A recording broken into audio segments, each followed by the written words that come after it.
ETF index mutual funds నేర్చుకుని stock మార్కెట్లో రాణించాలనుకుంటున్నారా? వెంటనే ఈ నెంబర్కి కాల్ చేయండి.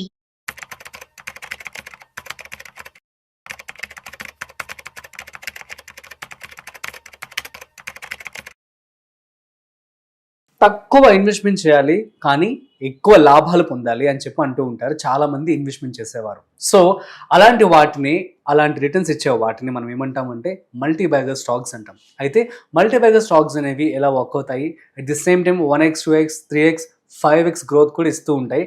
అసలు ఇదంతా ఎలా జరుగుతూ ఉంటుంది, at the same time present మార్కెట్లో ఉన్నటువంటి మల్టీ బ్యాగర్ స్టాక్స్ ఏంటో మనం అడిగి తెలుసుకునే ప్రయత్నం చేద్దాం. అయితే ఇవాళ మనతో ఉన్నారు so certified financial planner Anil Kumar Bachu garu. So hi, hello, నమస్తే, welcome to business bars with Rajeev Pasupuleti on Suman TV. So let's start. Hi sir, నమస్తే. నమస్తే Rajeev sir, multi bagger stocks అంటే ఎక్కువ returns 1x 2x and 5x returns ఇస్తాయి. అసలు ఇవి ఎలా వర్క్ అవుతాయి, at the same time present ఏమేమి ఉన్నాయి మార్కెట్లో?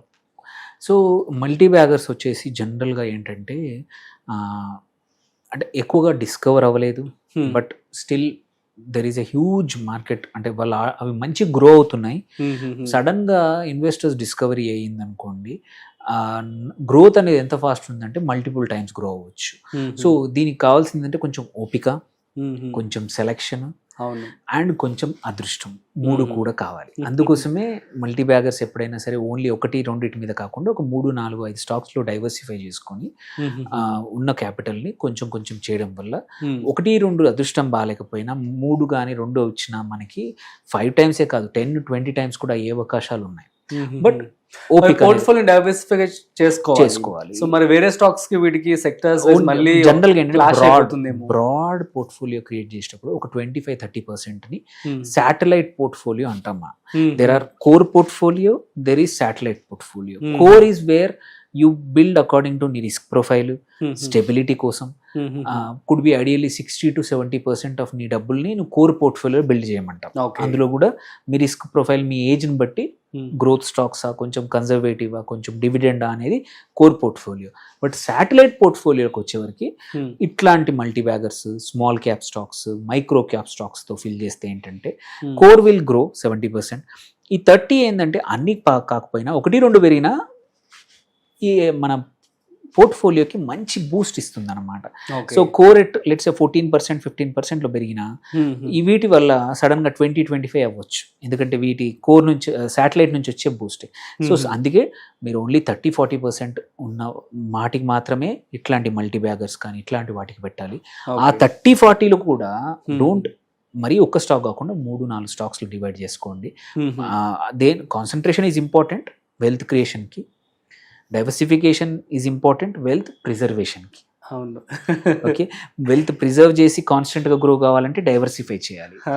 బట్ వెల్త్ మల్టిప్లై కావాలి అని అనుకుంటే రిస్క్ తీసుకొని కాన్సన్ట్రేట్ చేయాలి పోర్ట్ఫోలియోని, కొన్ని స్టాక్స్లో చేయాలి. అవి మనకు అనుకున్నట్టు పర్ఫామ్ చేస్తే మనం అనుకున్నట్టు రిటర్న్స్ కూడా రావచ్చు అనమాట.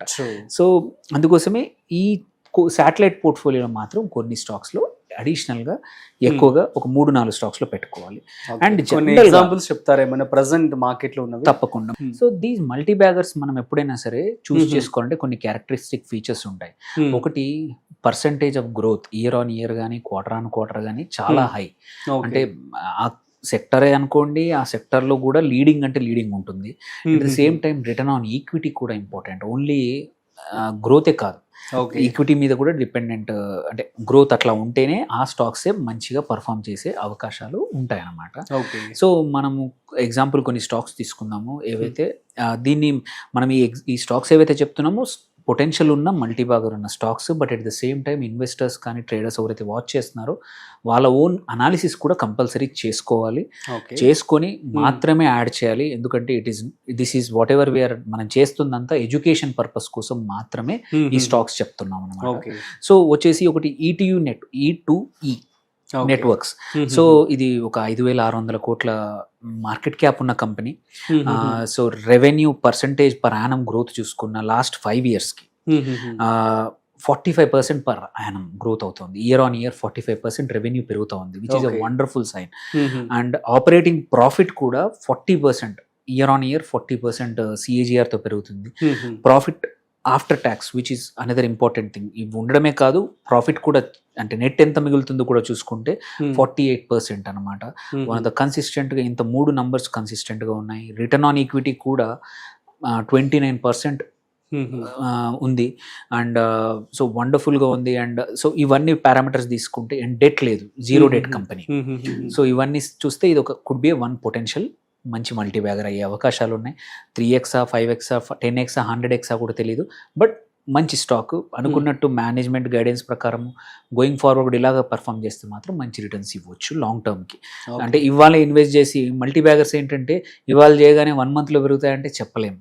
It needs to be discovered ఒకసారి, ఎందుకంటే అన్ని బాగా ఉన్నాయి, అందుకోసమే మనం ఇన్వెస్ట్ చేస్తున్నాం. Just it needs to be discovered అన్నమాట. కొన్ని సెక్టర్స్ ఏమైనా చెప్తారా మరి? ఇంకొన్ని స్టాక్స్ చెప్తాను. ఐసీఈ మేక్ రిఫ్రిజిరేషన్ అని, సో ఇది కూడా బాగా ఉంది. వీటికి కూడా 33% ఇయర్ ఆన్ ఇయర్ ప్యాట్ ఉంది. మిగిలిన నంబర్స్ కూడా చాలా బాగా ఉన్నాయి.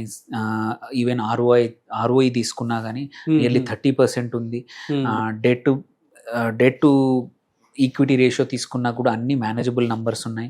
అట్లాగే రామ్ రత్న వైర్స్ సెగ్మెంట్ ఆల్రెడీ చాలా బాగా పనిచేస్తున్నాయి. పాలీక్యాప్ కానీ వేరే కూడా, ఇది కూడా చిన్న కంపెనీ, ఒక 2,900 కోట్ల మార్కెట్ క్యాప్ ఉన్న కంపెనీ. ఇది కూడా 34% ప్యాట్ అండ్ రెవెన్యూ గ్రోత్ కూడా 20% ఇయర్ ఆన్ ఇయర్ ఉంది 5 years నుంచి యావరేజ్గా. అండ్ ఆర్ఓఈ కూడా బాగా ఉంది. అండ్ ఇది కూడా one of the good company to invest అనమాట. అట్లాగే ఫార్మాస్యూటికల్స్లో ఇంకో కంపెనీ జగ్సన్ పాల్, ఇది జీరో డెట్ కంపెనీ ఫార్మాలో. ఇది ఇలాంటి వాటిలో కళ్ళు మూసుకొని పెట్టుబడి పెట్టచ్చు, జనరల్గా పెట్టుకోవచ్చు. ఇక్కడ కూడా ఒక 1,500 కోట్ల మార్కెట్ క్యాప్ ఉన్న company, small cap, micro cap అనమాట ఇది. ఇక్కడ కూడా nearly 40% Pat year on year జరుగుతూ ఉంది. ఆపరేటింగ్ ప్రాఫిట్ కూడా 42% ఉంది. సో మంచి పొటెన్షియల్ ఉన్న స్టాక్ జగ్సన్ పాల్ కూడా. విమ్టా ల్యాబ్స్ అనేది ఇది Hyderabad based company, testing laboratory. ఇది కూడా ఒక 2,000 కోట్ల మార్కెట్ క్యాప్ ఉన్న కంపెనీ. ఇది కూడా ఒక 57% ప్యాట్ ఇయర్ ఆన్ ఇయర్ పెరుగుతూ ఉంది. అండ్ ఆర్ఓఈ కూడా బాగుంది. ఇది కూడా zero debt company. Okay. So ఎందుకంటే యూజువల్లీ జీరో డెట్ కంపెనీస్ ఎందుకు మంచివి అంటే, ఇవి ఇప్పుడు లేకుండానే ఇంత బాగా పర్ఫామ్ చేస్తున్నప్పుడు, ఏదైనా మంచి ఆపర్చునిటీ వచ్చినప్పుడు అప్పు తీసుకుంటే డెట్ రేజ్ చేస్తే ఇంకా మంచి రిటర్న్స్ వచ్చే అవకాశం ఉన్నాయి. అందుకోసం ఈజీగా డెట్ కూడా దొరుకుతుంది ఇట్లాంటి కంపెనీస్కి. అండ్ ఇంకొకటి కేపీ ఎనర్జీ ఒకటి, ఫీనియోటెక్స్ కెమికల్స్లో స్పెషాలిటీ కెమికల్ కంపెనీ ఫీనియోటెక్స్. ఇది కూడా ఒక 2,800 కోట్ల మార్కెట్ క్యాప్ ఉన్న company. Nearly 37% year on year profit P8 పెరిగింది. అండ్ ఇది కూడా జీరో డెట్ కంపెనీ. సో ఇంత మంచి రెవెన్యూ గ్రోత్ ఉంది, ప్రాఫిట్ గ్రోత్ ఉంది. అట్లాగే కేపీ ఎనర్జీ, ఇది nearly 153% 5 years average Pat.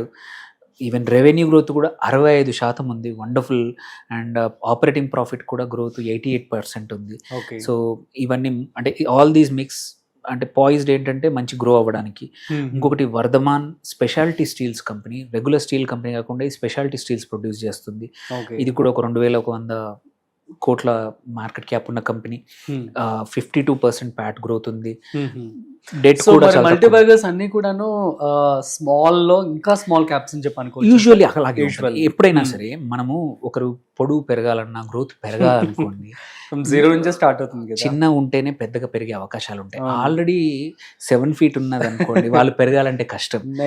So it's like then example HDFC bank ఉంది, అంతా స్ప్రెడ్ అయిపోయింది ఇండియా మొత్తం, ఇంకా దానికి స్ప్రెడ్ కావడానికి ఎక్కువ అవకాశం లేదు. అదే ఒక చిన్న రీజనల్ బ్యాంక్ ఉంది, లైక్ JNK బ్యాంక్ ఉంది, అది ఓన్లీ కొన్ని ప్లేసుల్లో అవైలబుల్ ఉంది. It can grow all of India, branches పెంచుకోవచ్చు, ఎగ్జిస్టింగ్ బ్రాంచ్ ఆపరేషన్స్ పెంచుకోవచ్చు. So it has huge head space అనమాట. సో అందుకే మైక్రో అండ్ స్మాల్ క్యాప్లోనే మనకి మల్టీ బ్యాగర్స్ దొరుకుతాయి. వెరీ రేర్లీ మిడ్ క్యాప్లో దొరకచ్చు, బట్ మన లార్జ్ క్యాప్లో ఇంపాసిబుల్.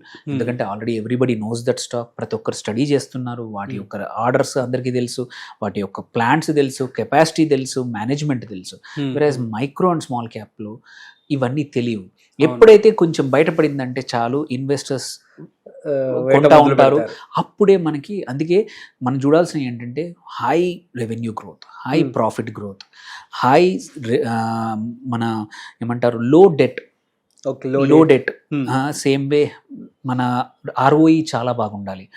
ఇవి యూజువల్లీ ఏంటంటే ఒక ఫ్యూ ఇయర్స్ ఇట్లా ఒక 1 or 2 years ఆర్ 5-6 క్వార్టర్స్ కరెక్ట్గా ఇచ్చి మేనేజ్మెంట్ కూడా గైడెన్స్ బాగా ఇచ్చి మేనేజ్మెంట్లో కూడా మంచి వాళ్ళు నమ్మకంగా ఉన్నారు అనిపించిందంటే మాత్రం usually that is a candidate for growth. Just that market needs to identify. So ఇంకొక కంపెనీ వచ్చేసి కంట్రోల్ ప్రింట్ అని, అది కూడా మంచిగా ఉంది. సో ఈ 10 to 12 కంపెనీస్ నేను చెప్పినవి ఏవైతే ఉన్నాయో they are all right numbers ఉన్నాయి, పొటెన్షియల్ ఉంది. అట్లీస్ట్ 10లో ఒక 3-4 కంపెనీస్ మాత్రం కంపల్సరీ మల్టీ బ్యాగర్స్ అయ్యే అవకాశాలు ఉన్నాయి. ఇన్వెస్టర్స్ కూడా కొంచెం చూసుకొని మీరు కూడా సొంతంగా, this is only education purpose కోసం ఇచ్చిన, మీరు సొంతంగా చేసుకొని మీ అడ్వైజర్ని కానీ ఏమైనా డౌట్స్ ఉంటే మెన్షన్ చేయొచ్చు. వీ కెన్ లాభాలు మాత్రం లాంగ్ టర్మ్లో పక్కా మల్టీ బ్యాగర్ అయ్యే పొటెన్షియల్ ఉన్న స్టాక్స్ ఇది. Exactly. Super sir, thank you so much. So guys, అర్థమైంది కదా మరి చిన్న మొత్తంలో పెట్టుబడి పెట్టి ఎక్కువ మొత్తంలో లాభాలు పొందడం అంటే ఎవరికి ఇష్టం ఉండదో చెప్పండి. సో కాబట్టి మల్టీ బ్యాగర్ సంబంధించి సో మంచి స్టాక్స్ అయితే ఇప్పుడు అనిల్ కుమార్ గారు చెప్పడం జరిగింది. That's it. సో మరొక ఇంట్రెస్టింగ్ కాంటెంట్తో మళ్ళీ కలుద్దాం. అంతవరకు చూస్తూనే ఉండండి Suman TV. This is Rajeev signing of.